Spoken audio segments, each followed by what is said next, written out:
वासुदेवाय। कैलाश के निवासी नमो बार बार हूँ, नमो बार बार हूँ।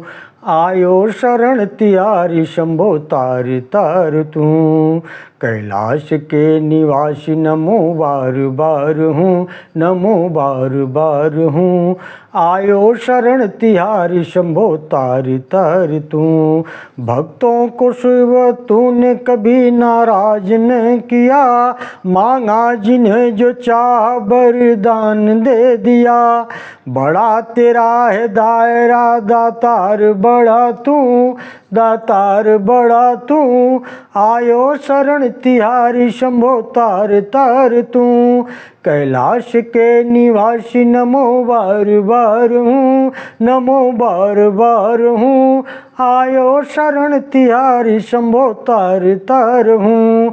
बखान क्या करूँ राखों के ढेर का, चपटी बबूत में है खजाना कुबेर का।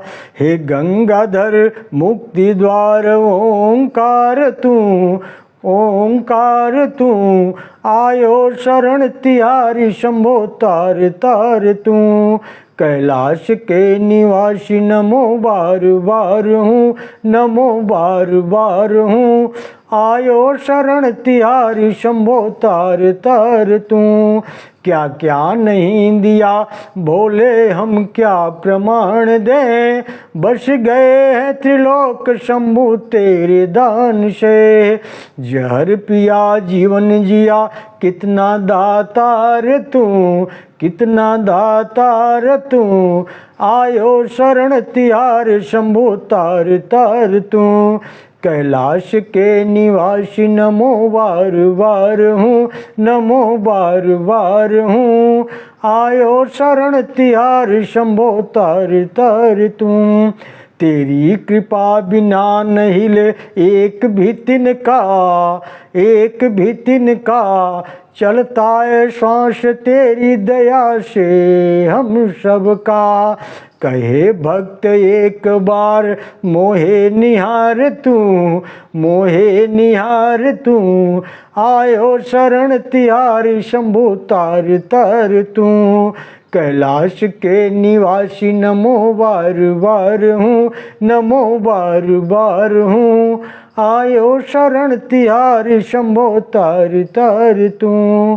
कैलाश के निवासी नमो बार बार हूँ, नमो बार बार हूँ। आयो शरण तिहारी शंभो तार तार तू। हरि ओम नमो भगवते वासुदेवाय। सज्जनों, अब गुप्त नवरात्र का आज पहला दिन है और आज ब्रह्म पुराण के इस अध्याय में आज ब्रह्म पुराण का यह पारायण भी चल रहा है और आज हमारा जन्मदिन भी है और आज पार्वती देवी की तपस्या है और वर व वरदान प्राप्ति और उनके द्वारा ग्राह के मुख से ब्राह्मण बालक के उद्धार की कथा भी है। आइए सीधा चलते हैं ब्रह्म पुराण के इस कथा में। मुनियों ने पूछा है प्रभु, दक्ष कन्या सती ने क्रोधवश पूर्व शरीर का परित्याग करके फिर गिरिराज हिमालय के घर में कैसे जन्म लिया, महादेव जी के साथ उनका संयोग कैसे हुआ तथा उस दंपति में वार्तालाप किस प्रकार हुआ। ब्रह्मा जी बोले, हे मुनिवरों, पार्वती और महादेव जी की पवित्र कथा पापों का नाश करने वाली, संपूर्ण कामनाओं को देने वाली है। उसे कहता हूँ, उसे सुनो। एक समय की बात है, महर्षि कश्यप हिममान के घर पधारे। उस समय हिममान ने पूछा, है मुने, किस उपाय से मुझे अक्षय लोक प्राप्त होंगे, मेरी प्रसिद्धि कैसे होगी और सत्पुरुषों में मैं पूजनीय कैसे समझा जाऊंगा। कश्यप जी ने कहा, महाभाव, उत्तम संतान होने से यह सब कुछ प्राप्त हो जाता है। ब्रह्मा और ऋषियों सहित मेरी प्रसिद्धि तो केवल संतान के ही कारण है। अतः गिरिराज, तुम घोर तपस्या करके गुणवान संतान, श्रेष्ठ कन्या उत्पन्न करो। ब्रह्मा जी कहते हैं, कश्यप के ये कहने पर गिरिराज हिमालय ने नियम से स्थित होकर के ऐसी तपस्या की कि जिसकी कहीं तुलना नहीं है। उस तपस्या से मुझे बड़ा संतोष हुआ।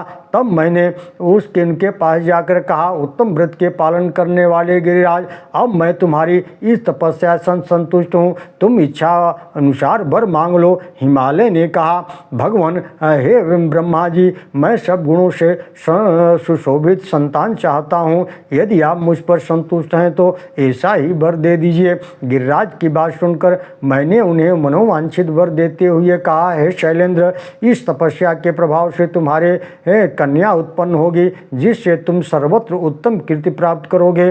तुम्हारे यहाँ कोटि कोटि तीर्थ वास करेंगे, तुम संपूर्ण देवताओं से पूजित होोगे और अपने पुण्य से देवताओं को भी पावन बना लोगे। तदनंतर गिरिराज ने समयानुसार अपनी पत्नी मैना के गर्भ से अपर्णा नाम की एक कन्या उत्पन्न की। अपर्णा बहुत समय तक निराहार रही। उसे उपवास से रोकते हुए माता ने कहा, हे बेटी उमा, ऐसा मत करो। उस समय वे मातृ स्नेह से दुखित हो रही थी।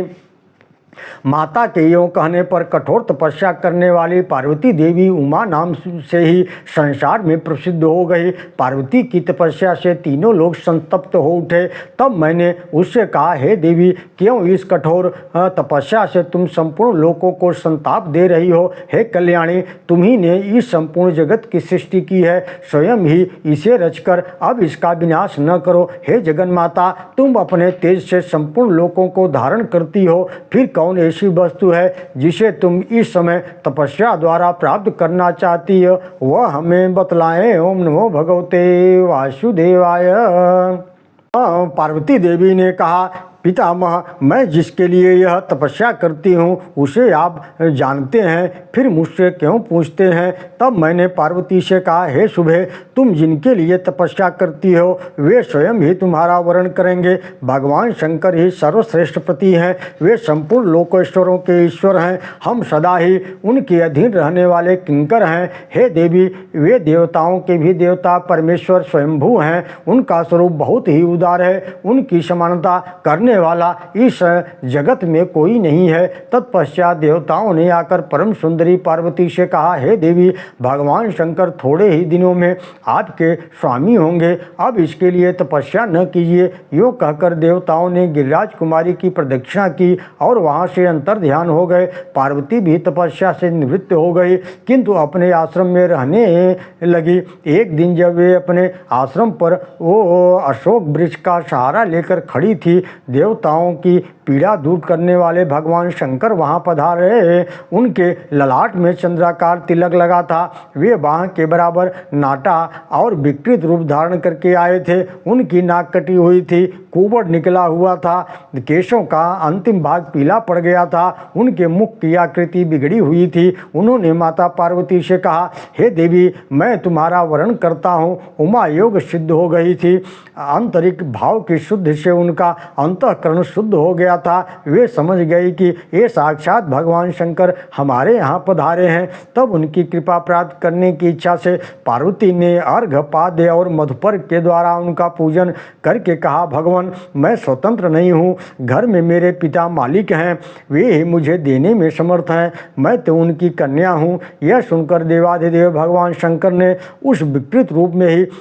गिरिराज हिमालय के पास जाकर कहा, हे शैलेंद्र, मुझे अपनी कन्या दे दीजिए। उस विकृत वेश में अविनाशी रुद्र को ही आया जान गिरिराज को शाप से भय हुआ। उन्होंने उदास होकर कहा, भगवान, ब्राह्मण इस पृथ्वी के देवता हैं, मैं उनका अनादर नहीं करता, किंतु मेरे मन में पहले से जो कामना है उसे सुनिए। मेरी पुत्री का स्वयंवर होगा, उसमें वह जिसको वरण करेगी वही उसका पति होगा।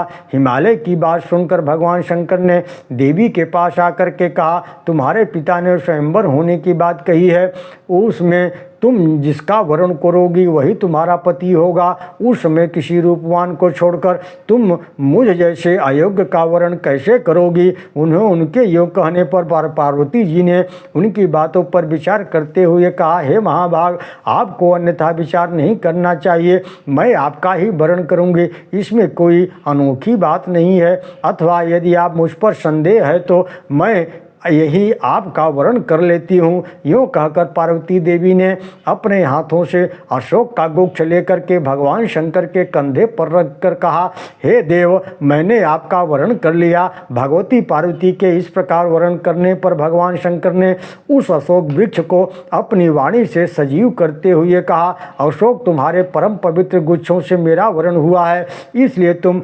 जरावस्था से रहित अमर रहोगे। तुम जैसा चाहोगे वैसा रूप धारण कर सकोगे। इस तुमने इच्छानुसार फूल लगेंगे। तुम सब कामनाओं को देने वाले, सब प्रकार के आभूषण रूप फूल और फलों से संपन्न मेरे अत्यंत प्रिय होगे। तुमने सब प्रकार की सुगंध होगी। तुम देवताओं के अधिक प्रिय बने रहोगे। ओम नमो भगवते वासुदेवाय। यूँ कहकर जगत की सृष्टि, संपूर्ण भूतों का पालन करने वाले भगवान शंकर हिमालय कुमारी उमा से विदा ले वहीं अंतर्ध्यान हो गए। उनके चले जाने पर पार्वती देवी भी उन्हीं की ओर मन लगाए एक शिला पर बैठी थी। इसी समय देवाधिदेव शिव स्वयं लीला करने के लिए ब्राह्मण बालक का रूप धारण कर निकटवर्ती सरोवर में प्रकट हुए। उस समय उन्हें ग्राह ने पकड़ रखा था। वे बोले, हाय, ग्राह से पकड़े जाने के कारण मैं अचेत हो रहा हूँ, कोई हो तो मुझे आकर के बचा ले। पीड़ित ब्राह्मण की पुकार सुनकर कल्याणमयी देवी पार्वती सहसा उठ खड़ी हुई और उस स्थान पर गई जहाँ वह ब्राह्मण बालक खड़ा था। वहाँ पहुँचकर चंद्रमुखी देवी ने देखा एक बहुत सुंदर बालक को ग्राह के मुख में पड़ा थर थर काँप रहा है। ग्राह के खींचने पर वह तेजस्वी बालक बड़ा आर्तनाद करता हुआ रो रहा है।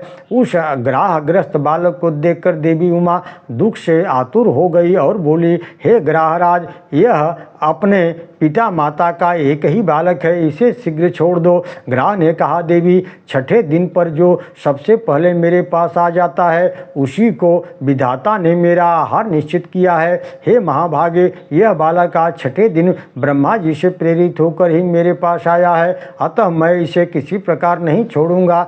देवी बोली, ग्राहराज, मैंने हिमालय के शिखर पर जो उत्तम तपस्या की है उसका पुण्य लेकर के इस बालक को छोड़ दो, मैं तुम्हें नमस्कार करती हूँ। ग्राह ने कहा, देवी, आपने थोड़ी या उत्तम जो भी तपस्या की है वह सब मुझे दे दे तो शीघ्र ही यह छुटकारा पा जाएगा। देवी बोली, महाग्राह, मैंने जन्म से लेकर अब तक जो पुण्य किया है वह सब तुम्हें समर्पित है, इस बालक को छोड़ दो। देवी इतना कहते ही उनकी तपस्या से विभूषित हो वह ग्राह दोपहर के सूर्य की भांति तेज से प्रज्वलित हो उठा। उस समय उसकी ओर देखना कठिन हो रहा था। ग्राह ने संतुष्ट होकर के विश्व को धारण करने वाली देवी से कहा, महाव्रते, तुमने यह क्या किया? भली भांति सोच कर देखो तो सही। तपस्या का उपार्जन बड़े कष्ट से होता है, अतः उसका परित्याग अच्छा नहीं माना गया है। तुम अपनी तपस्या ले लो, साथ ही इस बालक को भी मैं छोड़ देता हूँ। देवी ने कहा, ग्राह, मुझे अपना शरीर देकर भी यत्नपूर्वक ब्राह्मण की रक्षा करनी चाहिए। तपस्या तो मैं फिर कर लूँगी, किंतु यह ब्राह्मण पुनः नहीं मिल सकता। महाग्राह, मैंने भली भांति सोचकर तपस्या के द्वारा इस बालक को छुड़ाया है। तपस्या ब्राह्मणों में श्रेष्ठ नहीं है, मैं ब्राह्मणों को ही श्रेष्ठ मानती हूँ। हे, मैं तपस्या देकर फिर नहीं लूँगी। कोई मनुष्य भी अपनी दी हुई वस्तु को वापस नहीं लेता, अतः यह तपस्या तुम में ही सुशोभित हो। इस बालक को छोड़ दो। पार्वती के कहने पर सूर्य के समान प्रकाशित होने वाले ग्राह ने उनकी प्रशंसा की, उस बालक को छोड़ दिया। देवी को नमस्कार करके वहीं अंतर्ध्यान हो गया। अपनी तपस्या की हानि समझकर पार्वती ने पुनः नियम पूर्वक तप का आरंभ किया और उन्हें पुनः तपस्या करने के लिए उत्सुक जान साक्षात भगवान शंकर प्रकट होकर के कहा, हे देवी, अब तपस्या न करो, तुमने अपना ताप मुझे ही समर्पित किया है, अपनी तपस्या मुझे ही समर्पित की है, अतः वही सहस्त्र गुना होकर तुम्हारे लिए अक्षय हो जाएगा। इस प्रकार तपस्या के अक्षय फल होने का उत्तम वरदान पाकर उमा देवी को बड़ी प्रसन्नता हुई और वे स्वयंवर की प्रतीक्षा करने लगी। ओम नमो भगवते वासुदेवाय, नमो दिव्य महादिव्य शिवाय सत्यम नमः, नमः प्रकृते भद्राय नेता प्रणता स्मताम्।